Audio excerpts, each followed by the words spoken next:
Hola amigos, ¿cómo están? Bueno, aquí de nuevo con ustedes. Aquellos que me siguen a diario, pues les pido disculpas porque llevo varios días que no he podido hacer los programas como habitualmente los hago, motivado en parte por razones de salud. Me encontré un poco indispuesto, como decían antes. ¿Está dispuesto o está indispuesto? Bueno, estamos hoy a 22 del mes de octubre.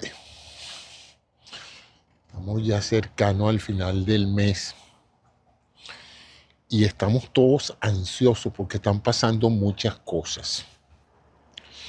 Normalmente este espacio que se llama Reflexiones de Movimiento, yo lo hago sobre un solo tema, el tema del día, el tema de reflexión del día. Pero hoy voy a introducir una nueva variante que es hacerlo en diferentes etapas, tocando diferentes temas, sobre todo temas que tengan que ver con lo que está aconteciendo. Y el primer tema que quiero hablar es lo que parece una inminente, yo no sé si llamarlo guerra, pero por lo menos sí una acción armada de los Estados Unidos dirigida por Donald Trump y su secretario de guerra hacia Venezuela, en particular hacia el régimen de Maduro. En este caso, pues, ambos están vinculados estrechamente, puesto que por ahora Maduro representa el control del poder de la soberanía venezolana, ¿no? Debería estar en manos de la pareja de políticos electos en las pasadas elecciones que fueron desconsideradas, que fueron violentadas y que en cierta forma ha sido una de las principales razones por las cuales la oposición venezolana ha terminado frustrada y encontrando que la vía democrática pues ya no es suficiente para retornar el país a la democracia, a la voluntad popular.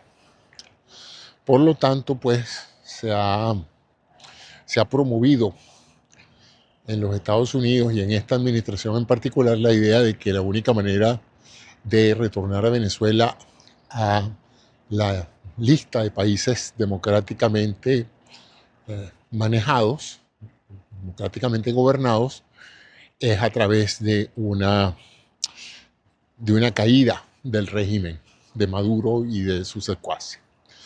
Y eso se está haciendo ahora, pues, con el recurso de designarlos, pues, como terroristas internacionales y narcotraficantes. Una designación un poquito complicada, porque designar a un jefe de Estado como narcotraficante no es fácil, hay que tener pruebas, pero asumiendo que las tuviesen, es un problema, pues en muchos países pues no es fácil entrar a un país y arrestar a un presidente que tiene sobre su control la Fuerza Armada de un país. Y todo parece hacer ver que a estas alturas todavía Maduro tiene un control bastante efectivo de la mayoría de la Fuerza Armada venezolana, lo cual entonces crea un segundo problema, ¿no? Que es que si eh, esa guardia pretoriana que lo protege y que hasta ahora lo soporta en el poder no lo abandona, no va a ser nada fácil entrar al país, capturarlo a él y a las personas que lo secundan en esa tiranía y retornarlo a los Estados Unidos para que enfrente juicio. Por cierto, que ese es otro detalle interesante, ¿no? Que por las noticias de prensa que nos enteramos, estos son solamente acusaciones que se han hecho todavía no ha habido un juicio, o sea que si Maduro fuera arrestado, pues tendría como muchos otros narcotraficantes que ser llevado a un juicio, probar los delitos y darle una sentencia, ¿no? Entonces, esa parte pues se complica desde un punto de vista práctico de qué es lo que se va a hacer. Yo, como ustedes saben, nací en Venezuela, ahora soy ciudadano estadounidense, hice mi juramento a este país y por lo tanto defiendo los intereses, defiendo la Constitución, defiendo la República de los Estados Unidos. Sin embargo, por haber nacido en Venezuela y por tener tantas familias, seres queridos, amigos, y, y sé por mi propia experiencia de vida que la mayoría de los venezolanos son gente decente, gente educada, gente que han sido más bien víctimas que victimarios, que no representan realmente una amenaza para los Estados Unidos, aunque así lo quieran ver las personas que están tratando en lo posible de forzar esta situación por la vía violenta. Y esa es la preocupación que tengo, porque al principio se planteó como una operación contra el narcotráfico, pero ciertamente a estas alturas parece que ya nadie se cree la excusa del narcotráfico, o por lo menos esa no representa la forma de combatir el narcotráfico, usar naves de guerra para volar lanchas en el medio del mar abierto. Entonces hasta las mismas personas que tienen años luchando contra el narcotráfico en Estados Unidos señalan pues que se están violando leyes americanas e internacionales al hacer esos procedimientos, ¿no? Por otro lado, el presidente no cuenta tampoco con un apoyo mayoritario de la población norteamericana, que haya expresado su malestar por la manera en que él está abordando este problema, y la falta pues de información confiable y creíble de la naturaleza de los blancos que han sido atacados, y por otro lado la situación de cómo se va a realizar esta operación. Si se va a atacar solamente focalmente a ciertos sitios donde los departamentos de inteligencia han demostrado que hay centros de narcotráfico, recursos de narcotráfico, etc. O si se van a atacar instalaciones militares, aeropuertos, estaciones de radar, instalaciones que son del país, refinerías, plantas eléctricas, o en el caso extremo, ciudades, objetivos civiles en ciudades. Venezuela es un país no tan poblado como otros en Latinoamérica, pero donde las poblaciones urbanas son sumamente densas y coexisten con instalaciones militares, bases aéreas y bases militares, cuarteles, rodeados muy cercanamente de viviendas multifamiliares que en caso de un conflicto armado pues serían, como diríamos, daños colaterales significativos, ¿no?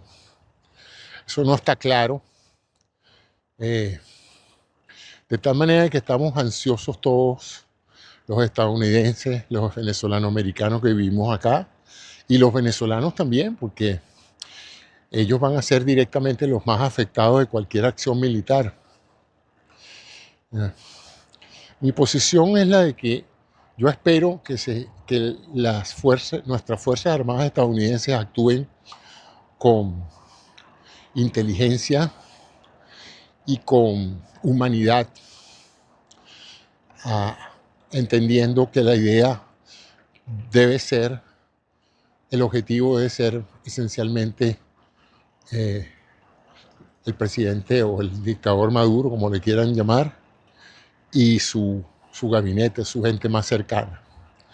Sin embargo, si esto escalara, no hay por qué extrañarse de que esto se transforme en una contienda militar convencional con acciones violentas de lado y lado, eso sería catastrófico, tanto para Venezuela como para los Estados Unidos, que esto se transformara en un conflicto de muchas bajas, de muchos daños y de larga duración. Así es que yo espero que voces más sensatas le den oportunidades a la negociación de algún tipo, porque si nos vamos a la vía militar, esto puede ser tremendamente penoso para ambas naciones. La superioridad de Estados Unidos es militar, es ciertamente una ventaja. La superioridad táctica y estratégica de Venezuela también es una ventaja. Yo tengo entendido, sin mucha experiencia militar, que en los procesos de invasión la ventaja la tiene quien está defendiendo y no quien está atacando, porque las posiciones defensivas son más fáciles de sostener que las avanzadas ofensivas. Así es que espero que esto no se materialice. Es curioso, a raíz de toda esta situación me recuerdo la vez que me hice ciudadano americano. Fue una decisión bien pensada, no sometida a la urgencia de tener un pasaporte. Eran otros tiempos, era otro Estados Unidos. Yo estaba muy orgulloso de haber sido residente por un número de años y de sentir que ya yo había desarrollado una afiliación especial, que ya me sentía, como dicen ellos, americano, y que por lo tanto era consecuente con ese sentimiento haciéndome ciudadano. Y eventualmente, cuando uno jura en la ceremonia de ciudadanía, uno se da cuenta de que sus lealtades ahora van a estar divididas, pero van a estar fundamentalmente determinadas no por el sitio de tu nacimiento, sino por el sitio de la patria que escoges para vivir y para hacer familia y para tener tu descendencia. O sea que yo era venezolano por nacimiento y estadounidense por decisión. Y supongo que la decisión priva más que el nacimiento. Pero en ese momento pensé, lo recuerdo clarito, digo, caramba, si alguna vez hay una guerra entre Estados Unidos y Venezuela, ¿de qué lado me pongo yo? ¿De qué lado defiendo, no? Y en el momento, yo creo que todo ciudadano extranjero que viene a este país y se hace ciudadano se plantea el mismo problema, ¿no? Al lado mío habían iraníes, sirios, qué sé yo, taiwaneses, todo tipo. Y yo me preguntaba lo mismo, ¿sabrán ellos que en cualquier momento en este mundo tan violento puede haber una guerra entre Estados Unidos y su país natal? Y entonces, ¿qué hace uno? Esa pregunta se lo deben haber hecho los japoneses americanos el día que estalló Pearl Harbor, ¿no? Que se iban a imaginar esos japoneses que tenían años aquí en los Estados Unidos, naciendo aquí, creándose, estudiando. Muchos de ellos ni siquiera hablaban el japonés nativo, sino que ya se habían americanizado tanto ellos como sus padres, o sea que su único idioma era el inglés, y de repente viene Japón y ataca Pearl Harbor, le declaran la guerra a Japón, y de repente esos japoneses dirían, bueno, ¿y entonces? ¿Somos americanos o somos japoneses, no? ¿Qué hacemos? ¿Nos vamos a Japón a pelear contra los Estados Unidos o nos unimos a los Estados Unidos a pelear con Japón? Bueno, ese problema se les solucionó a ellos porque asumieron que todos ellos eran posiblemente un peligro para la seguridad de los Estados Unidos. Los metieron a todos en un campo de concentración, aún siendo estadounidenses, no se respetaron sus derechos ciudadanos y fueron literalmente encarcelados en grandes campos, que tampoco eran campos tan duros como los campos de concentración alemanes, pero no obstante fueron sacados de sus casas, despojados de muchas de sus pertenencias y bueno, obligados a permanecer en cautiverio por varios años, mientras se decidía cuál era su lealtad. Una cosa de la cual los mismos Estados Unidos, la colectividad, la cultura y los gobiernos han estado totalmente arrepentidos de eso que se hizo con los ciudadanos japoneses durante la Segunda Guerra Mundial, porque no se hizo con los ciudadanos alemanes que vivían aquí, en cierta forma. Entonces es interesante eso de las lealtades. Y yo en ese momento pensé, bueno, pero ¿cuál es la posibilidad de que Estados Unidos y Venezuela entren en una guerra? Eso no va a pasar nunca. Venezuela nunca ha sido un país de ningún tipo de animosidad contra los Estados Unidos. Nos hemos beneficiado de una relación económica, cultural muy amplia. Yo tengo años desde que nací en Venezuela,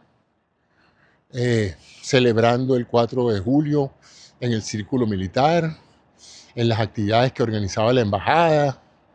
La mayoría de los venezolanos gozaban mucho de visas de gran accesibilidad para venir aquí a gastar dinero aquí en los Estados Unidos, y prácticamente era un ritual familiar organizar unas vacaciones en Disney, mandar a los muchachos a los campamentos de verano en los Estados Unidos o venir a estudiar posgrado a Estados Unidos. Y aún la gente más pobre, porque usted dirá, bueno, pero esos son caprichos burgueses, como dirían algunos. No, bueno, no solamente eso, la mayoría de la gente de clase media o media baja en Venezuela apenas agarraban unos realitos, compraban su pasaje y se venían a Disney. No era que cualquiera pudiera hacer eso, pero tampoco era una cosa fuera de lo común, que gente como personas que trabajan en hogares pudieran en un momento dado venir a los Estados Unidos. Para darles una idea, las relaciones eran tan buenas que si usted quería venir a los Estados Unidos, por ahí entre los años 60 al 78, usted ni siquiera tenía que ir a la embajada. Usted iba a una agencia de viajes, decía, quiero ir a Miami. Yo viví eso. Dejaba su pasaporte ahí y la misma agencia de viajes mandaba los pasaportes al consulado americano y les ponían la visa. Les ponían la visa B1, B2. Yo recuerdo eso. Y al día siguiente usted iba a la agencia de viajes, le daban su pasaje, le daban su visa. Y al principio era por 1 o 2 años y después le daban por 10 años, sin mayores recaudos. Eso fue mucho después, cuando empezó a empeorar la situación económica venezolana y empezó mucha gente a querer venir a los Estados Unidos para quedarse, que empezaron a fiscalizar mejor a quién se le daba la visa. Pero por muchos años hubo gente que ha tenido facilidades para tener la visa y para renovarla sin mayor problema. Así eran de buenas las relaciones diplomáticas. Nunca se sintió la embajada americana en los Estados Unidos, en Venezuela, mayormente amenazada, incluyendo cuando hubo disturbios con la guerrilla venezolana. Yo no recuerdo nunca que hubiera tanques o hubiera algún tipo de protección exagerada porque consideraban la embajada estadounidense como un sitio peligroso de ser atacado, ¿no? Y por otro lado, las relaciones entre los gobiernos siempre fueron adecuadas, ¿no? El único incidente que yo recuerdo, yo estaba muy chiquito cuando eso, porque a Venezuela fue el presidente Kennedy, cuando Rómulo Betancourt, y luego fue el presidente Nixon. Y Nixon fue muy mal recibido porque en esa época pues, estaba la guerra de Vietnam y Nixon tenía una pésima imagen internacional, que después terminó ratificada por su propia decisión de abandonar el cargo después del escandalazo de Watergate. Pero bueno, de una u otra manera, a Nixon sí se le recibió con mala cara en Venezuela. Pero lo interesante es que las relaciones siempre fueron, yo diría que de mucho entusiasmo. La gente veía a los Estados Unidos como un gran país, veía el venir aquí a capacitarse como un gran logro. Los militares venezolanos venían aquí, participaban en entrenamientos combinados, marina, aviación, se le vendían equipos militares norteamericanos a Venezuela.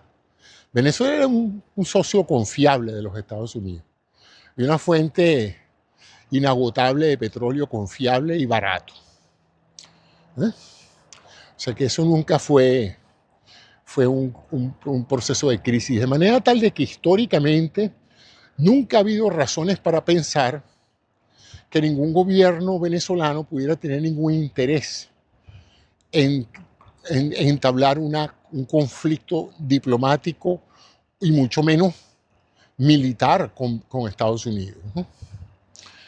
Tenemos colaboraciones a todo nivel, policial, Interpol, FBI, DEA, todo eso estaba en Venezuela, sin mayor problema.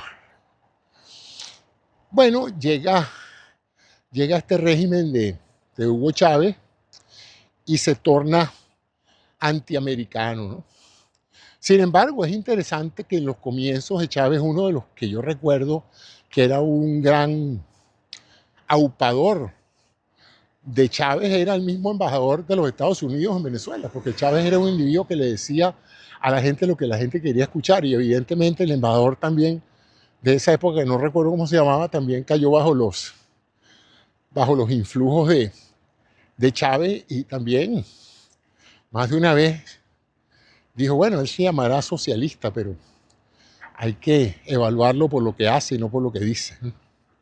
Pero bueno, empezamos a ver eso que ha sido la tragedia venezolana de los últimos 20 años, que es un proceso inevitable hacia una tiranía antidemocrática. Y como muchos otros países de Latinoamérica, porque Venezuela no es el único, una marcada influencia del narcotráfico en todos los aspectos de la política. Pero Venezuela no es el único, ni es mucho menos el más importante, como se le ha querido hacer ver ahora. Pero bueno, ese no es el tema del conflicto. El tema del conflicto es la parte personal de cuando uno tiene doble ciudadanía y un país que uno quiere entra en un conflicto militar con un país que uno escogió y que uno ha manifestado un juramento de defender. Entonces, es un conflicto.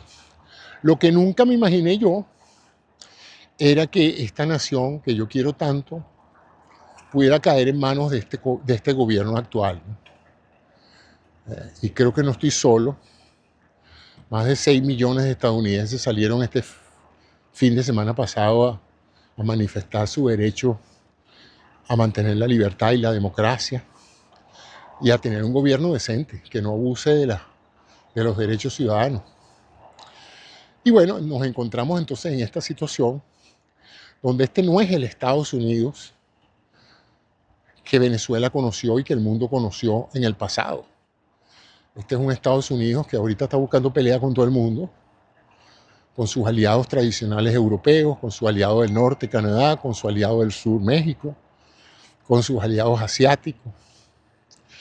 Y entonces encima de todo este berenjenal, es una palabra venezolana que refleja un conflicto complejo, un berenjenal, ahora tenemos entonces esta situación que puede tornarse, como yo dije, en un caos bastante complicado, en un momento político y con un liderazgo que yo creo que está sobreestimando sus capacidades y subestimando las posibles complicaciones de una intervención. He visto con atención las explicaciones de muchos oficiales de los Estados Unidos, gente de retiro, etcétera, que han advertido que no se trata en ningún momento de negar las capacidades del ejército de los Estados Unidos, la Fuerza Armada Americana, para entrar a un país y capturar a alguien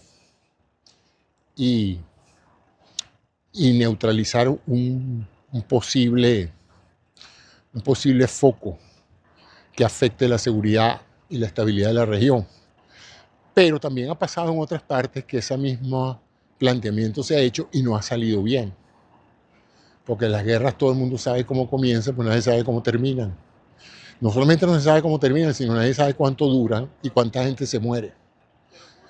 Entonces, esa es una de las razones por las cuales me siento ahorita profundamente preocupado y esperando a ver si es verdad que se va a producir una acción de fuerza o si hay alguna fractura en la solidez con la cual la Fuerza Armada venezolana está manteniendo el régimen de Maduro, o si eventualmente pues va a haber un conflicto penoso. El otro tema que quería abordar es el tema de Ucrania. Vemos cómo hoy ha habido una avanzada tremenda de drones y de ataques rusos, que sigue siendo pues tenaz la presión de Rusia por acelerar el deterioro militar de Ucrania para que se rinda y ceda los territorios que ya han ocupado. Y excepto por la Unión Europea, Ucrania sigue sola defendiendo su territorio. La Unión Europea está tratando de prestarle toda la ayuda posible, pero sin la presencia estratégica, económica y, y misilística de Estados Unidos, son bastante frágiles la capacidad que tiene Ucrania de resistir el embate ruso, a pesar de las múltiples bajas que ha causado esa guerra para ambos bandos. Entonces estamos en esa situación. Y por otro lado, la economía. En la economía ya muchas personas sumamente capacitadas en materia económica están viendo con preocupación la tremenda dependencia que tiene la economía actualmente estadounidense, el Producto Interno Bruto, concentrado en un solo sector, el sector tecnológico de las empresas más grandes de inteligencia artificial del planeta. Las inversiones que se están haciendo enormes y que ahora que se han sentado a sacar cuenta de cuáles van a ser las posibilidades de que esa inversión se traduzca en retornos, en dividendos y en crecimiento económico que justifique los enormes gastos de dinero, la enorme compra de equipos, creación de datacentros, las necesidades de plantas de agua para alimentar, refrigerar esas inmensas celdas de circuitos aceleradores de inteligencia artificial, y encima de eso no solamente el agua, la electricidad. Prácticamente se necesitan plantas eléctricas nucleares, no para alimentar ciudades ni para dar electricidad a las fábricas y generar trabajo, sino para simplemente alimentar los circuitos que nos permiten hoy hacer videos, caricaturas, responder palabras y bueno, jugar básicamente con la inteligencia artificial. El potencial transformativo de la inteligencia artificial es enorme, eso no lo pone en duda nadie. Ya la inteligencia artificial escucha, traduce, ve, escribe, habla, piensa, coordina, analiza lógicamente. Lo único que no tiene todavía es conciencia, ni un profundo entendimiento de lo que está haciendo. Pero sí ciertamente facilita mucho el trabajo de quien la gobierna, de quien le solicita la información, de quien se beneficia del acceso a esa información. Es indudable. Yo la uso a diario y me complace mucho, pero cuando veo el lado negativo de la inteligencia artificial a mediano y largo plazo, como es el desplazamiento de millones de empleos, de gente que no solamente va a perder sus empleos al ser reemplazado por inteligencia artificial, sino que encima de eso les va a ser cada vez más difícil conseguir empleos en sus propios áreas de competencia. Van a tener que reentrenarse o aceptar trabajos de menor calidad. Entonces, eso es algo que para muchas personas resulta complicado. Entonces, eso todo configura un cuadro donde hay demasiados asuntos para preocuparse. Es más fácil la preocupación y la ansiedad que genera un solo problema. Por ejemplo, el económico, la inflación. ¿No está bien? Tenemos inflación. O el problema de la guerra en un país al cual estamos ayudando, que es el problema de la isla. El problema es cuando tenemos múltiples incendios al mismo tiempo, múltiples focos de ansiedad, de angustia, de incertidumbre.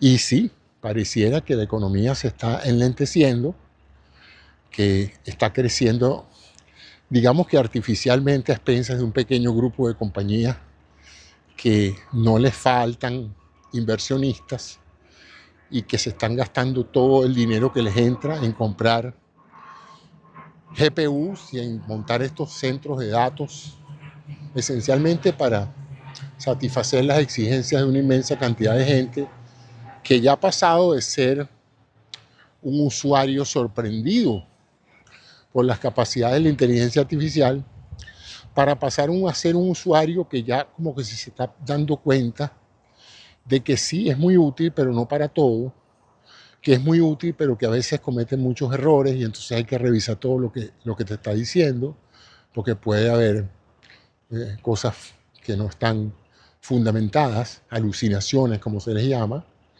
y que eso puede no ser tan beneficioso.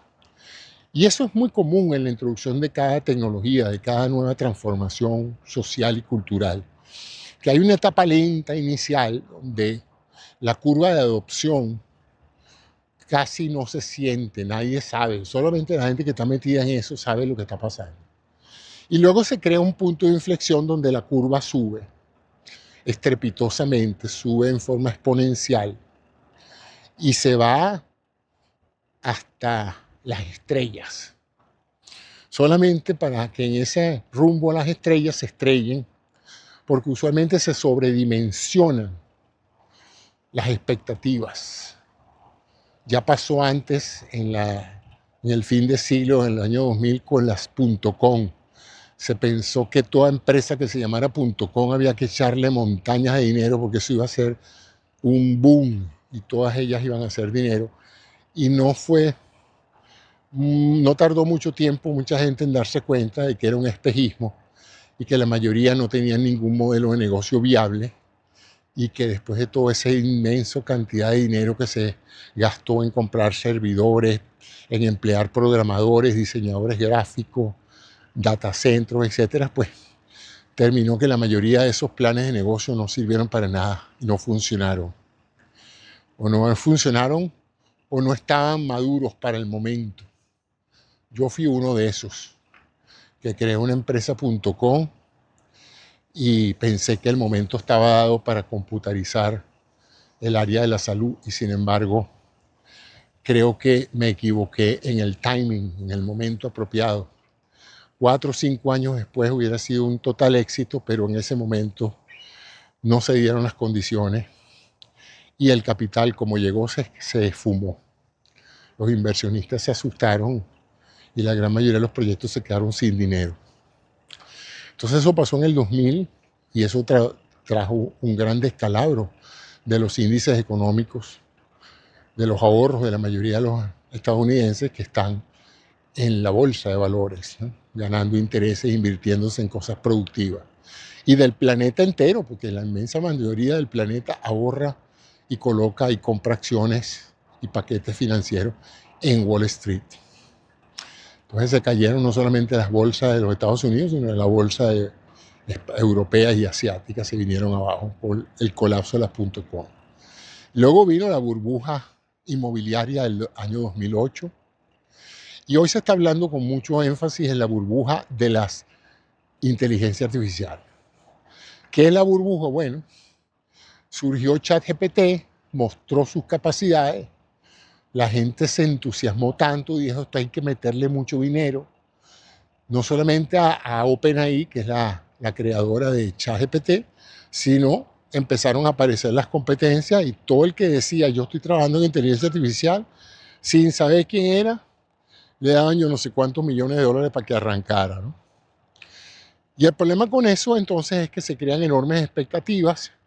Estas son empresas que todavía no han producido un centavo de dinero, de ganancia.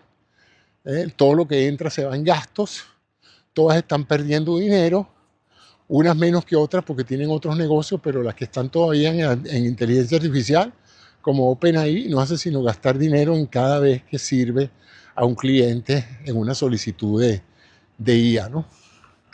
De tal manera, pues, que hay preocupación de que esas inmensas masas de dinero que ya no están disponibles para otras áreas industriales y de servicios y de otro tipo de compañías, se están desviando estrictamente a gastárselas en comprar los CPU de Nvidia, que es la empresa que ahorita se está beneficiando más, porque ella es la que produce el hardware necesario para correr los algoritmos de inteligencia artificial en los centros de datos, y está entonces también la enorme cantidad de inversiones que se está haciendo en la producción de energía eléctrica y de purificación de agua para poder refrigerar todos estos data centers. Entonces, todo esto es millones y millones de dólares, una danza de millones, y la gente ve las acciones de estas empresas subiendo y meten dinero comprando acciones, y eso pues está haciendo que muchas personas hayan derivado muchos recursos económicos en la expectativa de que esas empresas van a ser sumamente exitosas y van a encontrar un modelo de negocio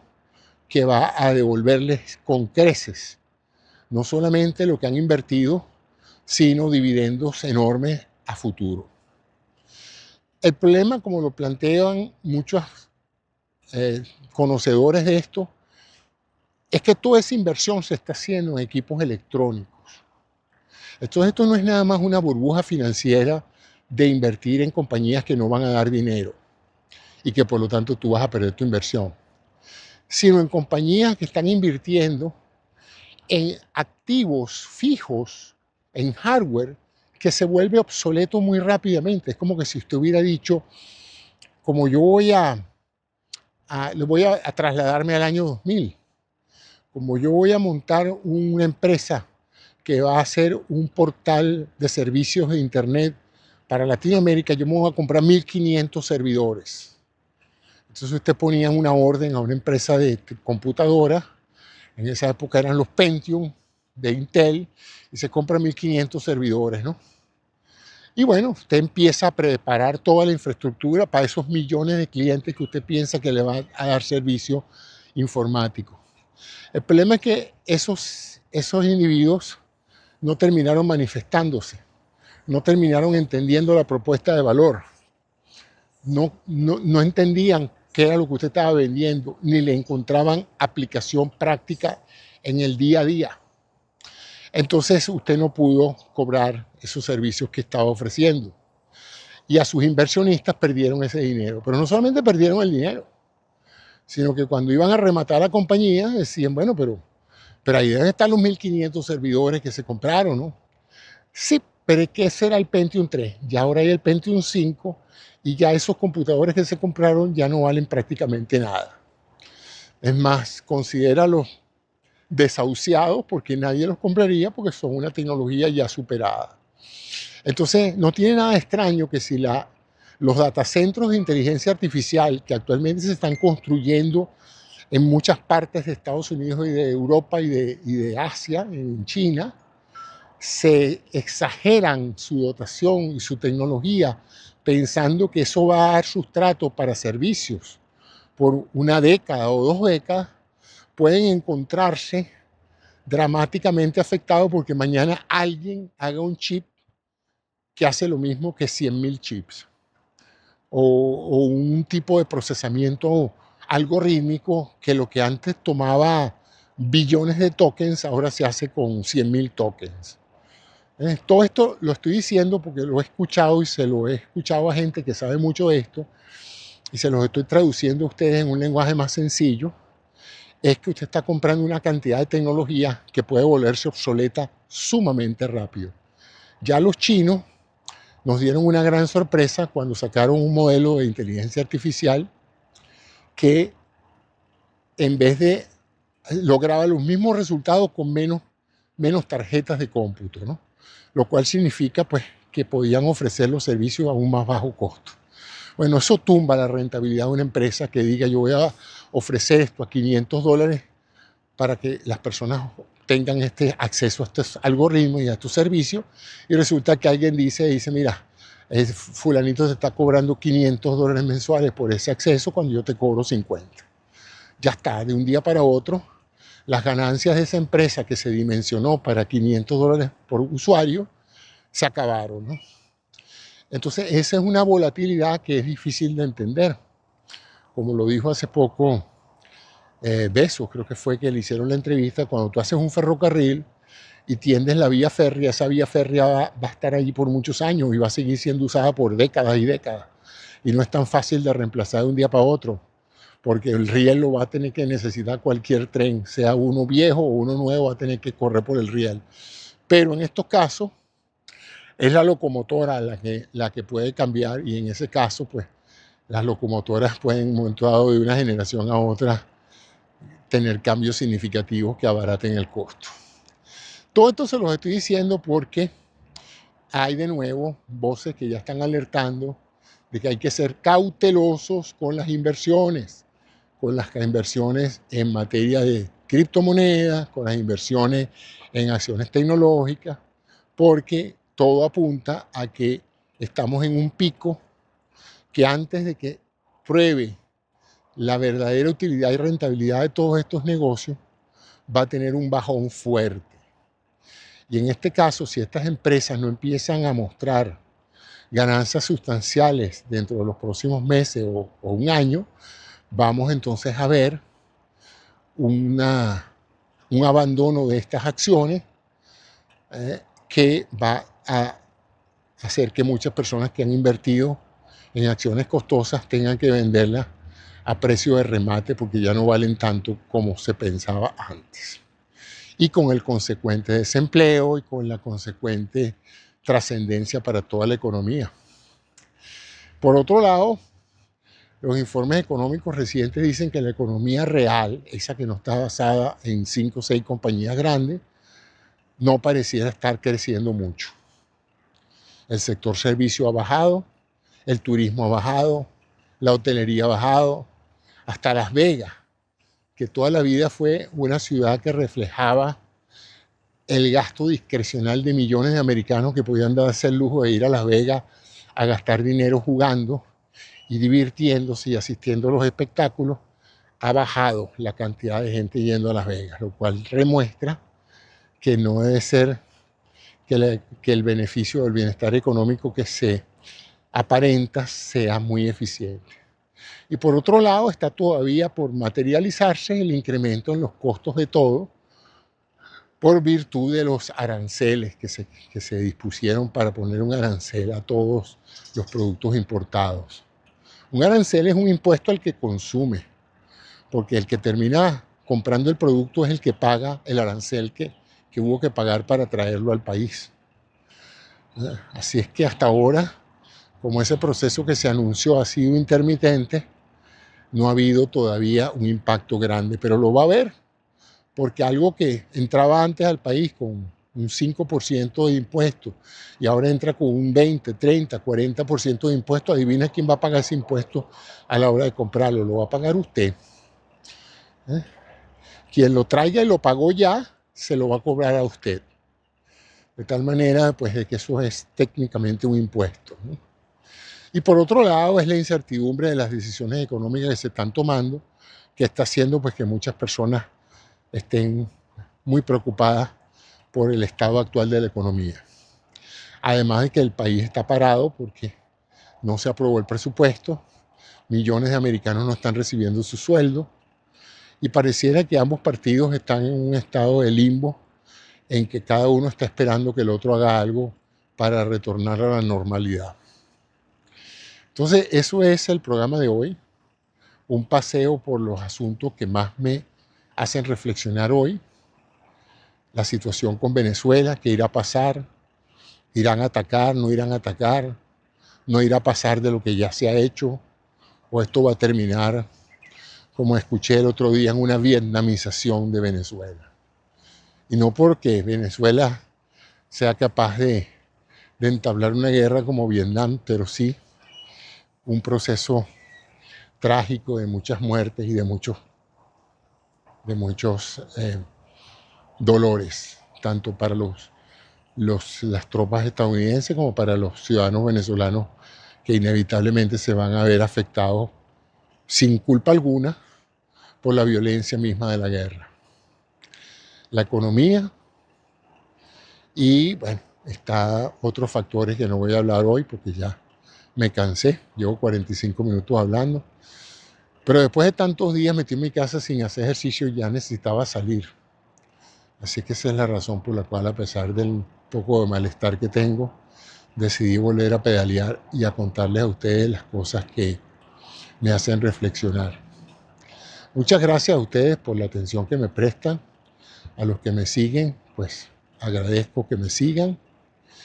Y muy pronto les voy a anunciar una iniciativa que tengo que voy a lanzar para enseñar a mis contemporáneos a hacer estos programas, a grabar sus programas, a hacer sus podcasts, a preparar sus contenidos, etcétera, porque cada vez veo con bastante beneplácito que muchas personas mayores de 50 años se están incorporando como creadores de contenido a la red, a las redes en general, expresando sus opiniones, demostrando sus talentos, demostrando sus competencias o simplemente opinando como hago yo todos los días desde mi triciclo.